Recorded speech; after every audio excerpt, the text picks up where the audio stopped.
Aw, Sookie Sookie now. That Boba Fett just makes you want to dance, doesn't he? Welcome to Comic Artist Pro Secrets. My name is Ethan Van Sciver. I am your host. I am a comic book artist with 25 years experience. I'm the creator of Cyberfrog Blood Honey, the smash Indiegogo campaign hit for a new comic book written and drawn by me.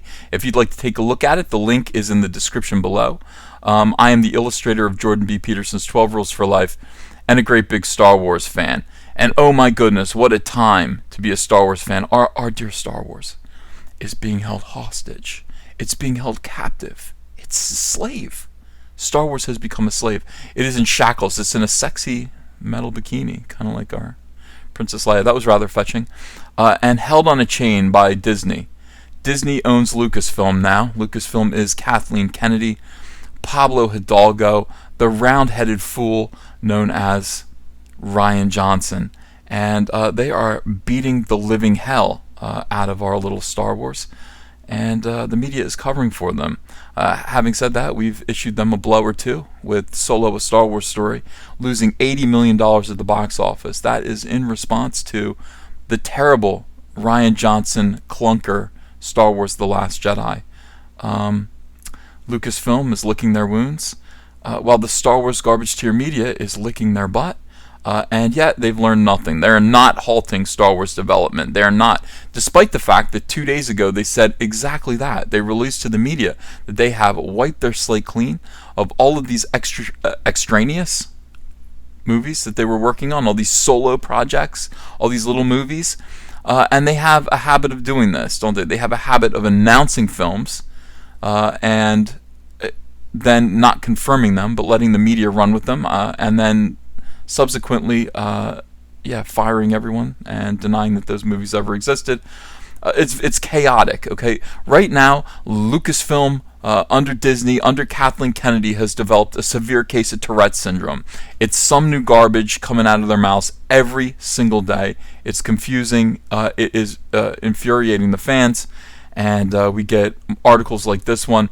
The box office returns of Soilo, a Soy Wars story, are a wake-up call for the studio to make and market upcoming films differently, sources say. Who are these sources? I want to know. I want to organize all of these sources into issuers and retractors. Who are the people who are the sources that issue forth this information, and then who are the sources that quickly retract it later on when the fans howl in outrage? After all, it was only last month, right before Soilo hit the theaters, the Kathleen Kennedy was in France and announced that she wanted to do a Lando Calrissian solo movie due to the strength of Dong Lover's portrayal of Lando Calrissian. 3 hours later, retracted it.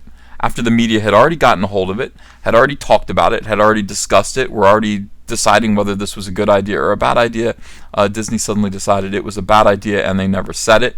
That's fine. We also have, a year's worth of evidence, a year's worth of little articles announcing this film and that film. Obi-Wan Kenobi, Boba Fett, the Jawas, Yoda, and Jabba the Hutt, the Mos Eisley Cantina.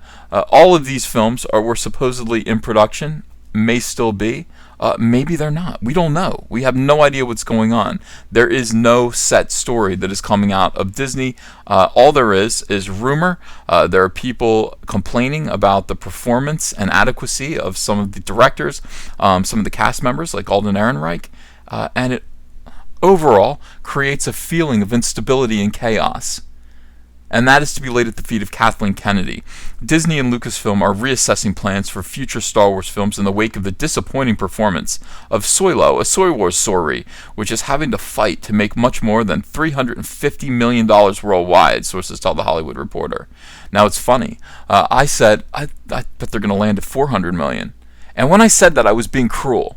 When I said that they were only going to make $400 million on Solo: A Star Wars Story compared to the $1 billion and change made by the only other comparable movie that Disney has made, Rogue One, I thought I was being funny. People laughed at me and said, that's $400 million. That would be a disaster. That would be a crisis. And I said, well, yeah, but I think $350 million. Disappointing is the word they choose to use. disappointing. Yeah. Go get Daddy's belt. There is no other solution. There is no other remedy for this. Everyone needs to be fired. Everyone. They haven't slowed down development, says a source with knowledge of Lucasfilm's thinking. Wow, that's interesting. A source with knowledge of Lucasfilm's thinking. So not someone inside Lucasfilm, apparently. They just know how Lucasfilm thinks. What is this garbage? What exactly are we being fed here by The Hollywood Reporter? But they are licking their wounds. Now, I do have insider information that indeed Kathleen Kennedy and her hideous, bizarre Cantina group of story editor guys, the Lucasfilm Story Group weirdos, are meeting off-site, panicked, absolutely panicked over what to do from here. And they should be. I mean, this is devastating. This is really, really devastating what they've done. It's like they were handed Dad's Lamborghini and they smashed it into a brick wall right away. What do we do? What do we do? Well, you got to do something. Oh my God, terrible, absolutely terrible. Lamborghini? We just met a Lamborghini into a brick wall. That would suck. I'd be mad if I were Dad. Lucasfilm, we're all Dad. We're all Dad in this analogy. Lucasfilm president Kathleen Kennedy and her team are regrouping and that's what I hear, figuring out the direction of the movies beyond the final installment of the main series of films, Star Wars Episode 9, which is scheduled for release December 20th, 2019. Now that is unstoppable. That is going to happen. That's going to happen. There's nothing that we can do about that. J.J. Abrams is directing it. There's a chance that it will be better than The Last Jedi. There's a chance only because we know that J.J. Abrams did not like what Rian Johnson did with The Last Jedi. He did not like the direction that he took the story. I mean, this is an interesting little way of telling a story that Lucasfilm has right now. J.J. Abrams starts out with a movie. He puts a premise into play. There is no overriding, no overarching story of how this is going to go. There's no beginning, middle, and end. He just hands the story off to Rian Johnson. Did he realize what an absolute fool, what a gibbering idiot Rian Johnson is when he made that arrangement? He couldn't have. J.J. Abrams, he's got his issues, but he's not a stupid man, really. He's not stupid. However, I think he was ill-informed, misinformed. He did not realize. He had no clear idea of how stupid Rian Johnson is. Rian Johnson is an ape with arrogance and hubris like nothing I've ever seen. He is incredibly stupid. And he took the movie and he turned it inside out and he ruined it. He borrowed J.J. Abrams' sweater. He pitted it out. He wiped himself with it and handed it back without putting it in the laundry. That's not right. That's what he's done. J.J. Abrams, is he going to be able to fix this? If anyone can, maybe he can. I don't know. I wouldn't say if anyone can. I mean, look at what Ron Howard had to do. $80 million at least down the drain. It doesn't mean those spin-offs don't happen, says another insider of Solo's underperformance globally. It just means that they're trying to figure out how to make and market them differently. In the case of Boba Fett, the Boba Fett spin-off, the project is still being developed. That's not what you said 2 days ago. Sources tell The Hollywood Reporter with Simon Kinberg, and James Mangold mangling the script, with the plan being for Mangold to direct. That'll be good. The filmmaker is prepping to next shoot his period racing drama Ford versus Ferrari. Just do that, James. Walk away. This is crazy. What exactly did they learn from Solo, a Star Wars story, that is going to make them have to rechange everything, to restructure everything that was going to go on with James Mangold on Boba Fett? What did they learn? What was going on with Boba Fett? That they had to restructure things from things they learned from Solo. The mind boggles. Fire everyone, Disney. Fire everyone. But there's a red alert. But there's a catch with Boba Fett. Sources say that after the underperformance of Solo, the project could now be reconfigured. We don't know why. The thinking is that if Han Solo, one of the most iconic characters in the Star Wars universe, couldn't sustain a big-budget origin figure, boy, are these people stupid, then any Fett movie would have to be scaled down, since though the character is popular, he's certainly less well known to most moviegoers than the Corellian smuggler. Whew, boy, I'll tell you something. So you think that the main problem was that nobody wanted to see a Han Solo movie, huh? That's what you got out of this? Han Solo is no big deal. I guess these properties that we paid how much did they pay for it again? I forgot. $4.05 billion for. I guess this property, it's not as popular as we thought. Boba Fett's obscure. Nobody knows who Boba Fett is. Turns out nobody knew who Han Solo was. These people are insane. The answer is staring you right in the face. It's Kathleen Kennedy's incompetence, her far-left extremism, the fact that she's hiring far-left extremists, and employing them to ruin these movies. That's all it is.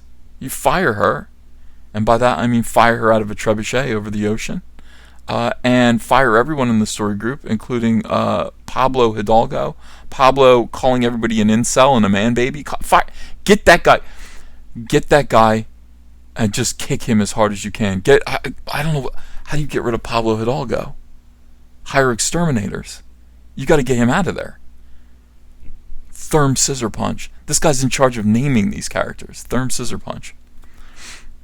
The status of the Obi-Wan Kenobi spin-off is even less clear. That's bizarre. Stephen Daldry had been in negotiations to direct, but both the studio and his agency, CAA, had no comment on the current state of the project. There had been rumors that Ewan McGregor, who played a younger Obi-Wan in the first 3 episodes of the saga, would reprise his role for that spin-off. The actor was even present at the Solo premiere, but for his next gig, McGregor will shoot Warner Brothers' adaptation of Stephen King's Dr. Sleep. Oh, that's interesting. Is that the sequel to The Shining? I think it is, which goes into production later this year. That's fun. Do that, and then get over and do... This is... Ewan McGregor, can you hear me? Look. You are Obi-Wan Kenobi. You are our last hope. Help us.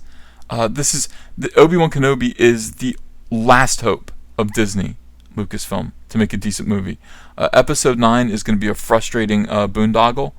It may or may not, stick the landing after, Rian Johnson's spastic mid-air collision. I mean, of a film, it might actually stick the landing. Who knows? But the whole trilogy is garbage now. Ewan McGregor, I believe, I know that some of my viewers don't follow me along in this, but I do believe an Obi-Wan Kenobi movie that takes place between episodes 3 and 4 is called for, and would make money, only if it stars Ewan McGregor. Since acquiring Lucasfilm for $4 billion in October of 2012, Disney has excreted 4 films in the rejuvenated space opera franchise, the first 3 of which grossed between $1 billion and $2 billion.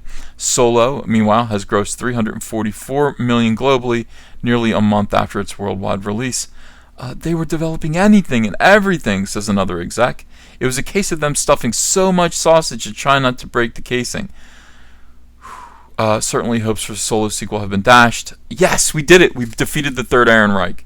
He said there were going to be 3 Alden Ehrenreich Solo movies. We defeated the first one, so there will not be a second Ehrenreich, and there will be no third Ehrenreich, and that is in no small part thanks to the fans.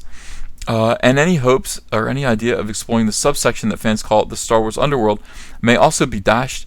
Even if temporarily, Solo teed up opportunities for characters such as Pando Calrissian and Darth Maul, who both appeared in the film to become central characters in sequels or spin-offs. But they both failed. Meanwhile, a June 20 story by Collider kicked off an online frenzy for its claim that Star Wars spin-off movies were being put on hold, though the site noted the situation was fluid. The situation is fluid. It's rather bipolar, I would say. I would say it's bipolar. I would say it's manic depressive. I would say that somebody just says whatever they want to say from day to day. One day they feel like canceling everything and they let people know. They watch the media for the reaction, and then they say the complete opposite thing. That is what's going on right there. I do believe, and I really do believe, Kathleen Kennedy has been fired. She has been fired. She will be let go. She will be leaving Lucasfilm in September. Rian Johnson's trilogy will never be made. I'm not even talking about it right now. I'm not even bringing it up like it's actually on the dockets. It ain't happening. Rian Johnson, who co-wrote and directed The Last Jedi, is developing a separate trilogy of his own. Well, you can develop it and jam it right up your... It's not happening. The live-action Star Wars TV show that Jon Favreau is executive producing and that will air in Disney's streaming service is also proceeding at pace. Well, that I believe is going to happen. Go ahead and do the D&D, the David Benioff and D.B. Weiss. Go ahead and do that trilogy, even though that's going to be depressing. And I would just stick, honestly, at this point. And I know fans disagree. They think that the Star Wars universe is vast and broad and big, and no, it isn't. No, only when George Lucas is involved.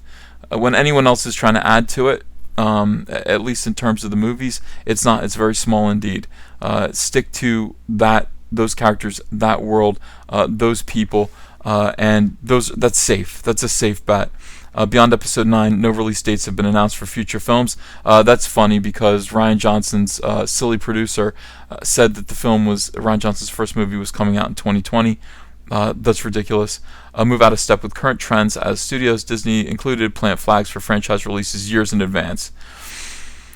Fire everyone. In light of the reaction to Last Jedi and the performance of Solo, they are now just going to look at what's coming in and seeing how good it is before dating anything, says one insider. It's all pretty understandable. Yeah. All right, so my closing argument is this. You own Star Wars. You guys have Star Wars. There is no shortage of great Star Wars films that you could make. Under the circumstances, if you will not take the world's advice and fire all of these people and replace them with competent, creative people who have no agenda except for to make great Star Wars movies. If you won't do that, you will need to stick very close to George Lucas's original vision. And that's it. That's all. And you're going to need to kind of be firm. Go out there and be daring. Say, hey, we're going to do an Admiral Akbar movie. We're going to do a Salacious Crumb 3-parter and stick to it. Stick to it, Kathleen Kennedy. It seems like you blow with the wind. Yeah. All right, guys. What can I say? It gets weirder and weirder and weirder, but we'll continue to follow it. It's interesting to watch. It's kind of like watching a fish flop around on a dock. Show your friends you support independent comics while showing the world who you back in the fight against the swarm with the brand new Cyberfrog t-shirt from Crypto Fashion and Comic Artist Pro Secret. Sizes come in small to 5XL, and take your choice of colors between navy blue, white, and black. And if you haven't yet, go ahead and order the Fandom Menace, Go Get Daddy's Belt, Tico, and Soilo t-shirts as well. Link is below in the description. You're going to look great. People love these shirts. They fit wonderfully. Thank you very much. Hello, potential Indiegogo backers. Hello, friends. My name is Ethan Van Sciver. I'm a comic book creator who worked for 20 years for Marvel and DC Comics on books like Green Lantern, Flash, Superman, Batman, and X-Men. But before that, I had a comic book called Cyberfrog. Now, Cyberfrog lasted from 1993 to 1998, and then it stopped when I went to go work for DC Comics. Now I want to tell the story of where Cyberfrog has been for the last 20 years. I want to write, pencil, ink a book called Cyberfrog Blood Honey that tells the story of gigantic alien hornets that come to Earth and conquer it, sending Cyberfrog into deep hibernation, where he emerges now in the year 2018 into a completely alternate reality, a new world where these hornets have taken over, devastated humanity, using human skin to make gigantic wasp hives, and harvesting human blood to make honey to feed their young. Very few humans still exist, but it's up to Cyberfrog to save what's left of humanity and turn back the damage that's been done by these wasps with his brother Salamandroid and his friend Heather Swain. I want you to help me do this. We're going to get colors by Kyle Ritter. He's a fantastic colorist, and he's going to make this book sing. I'd like this to be a 48-page one-shot prestige format, part 1 of 4. So I'm asking you to help me launch the very first Cyberfrog Blood Honey epic graphic novel. Are you in? Will you help me? I hope so. Let's get this frog jumping again. Alright, let's listen to that soy boy beat for a minute and just think about how wonderful all of you are. All of you supporters of this channel. Thank you to everyone who comes to watch these videos. Makes it a part of their day. People who click thumbs up, people who subscribe. Have you subscribed yet? Would you please subscribe? Would you take a minute to join this community? I'd really appreciate it. Click that bell for notifications as well so you don't miss anything. Thanks to everyone who backs the Patreon. Thank you to everyone who buys t-shirts and hats, all the merch. We have a nice Cyberfrog Salamandroid poster for sale. We have a nice Panda Menace hat. Thank you to all of those people. Thank you so much for everyone who has supported Cyberfrog Bloodhunt and backed that Indiegogo campaign. And thanks to everyone who comes to the live chats. The live chats are blowing up. They're getting crazy. Thanks for coming to the live chats and making fun of my thumbs and sending me super chats. I love you all. Thank you so much.